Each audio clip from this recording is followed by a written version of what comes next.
વર્ષીય તરુણીને મહારાષ્ટ્રના સોલાપુરમાં વેચી દેવાના ચકચારી કેસમાં પોલીસે મોટી સફળતા મેળવી છે।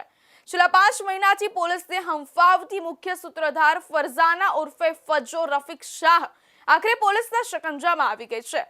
લીંબાદ પોલીસે બાતમીના આધારે પાનોલી ખાતે દરોડા પાડી ફરઝાના અને તેને આશરો આપનાર તેના દિયર આરિફ યુનુસ શાહની ધરપકડ કરી છે। આ સમગ્ર ઘટનાની વિગત એવી છે કે લીંબાદની વસાહતમાં રહેતી 14 વર્ષની સગીરાને તેની પાડોશમાં રહેતી નૂરી શેખ અને ફરજાનાએ લાલચ આપી હતી।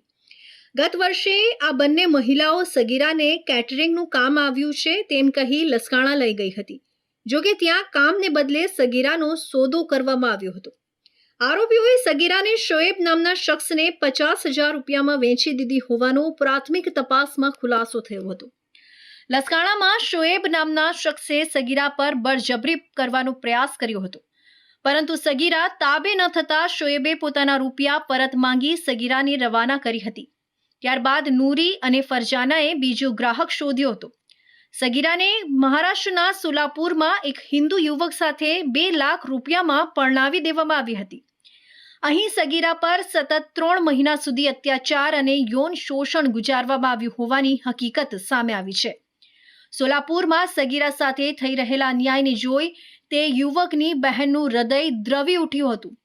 તેણે માનવતા દાખવી સગીરાને પોતાના ફોનથી તેની માતા સાથે વાત કરાવી આપી હતી।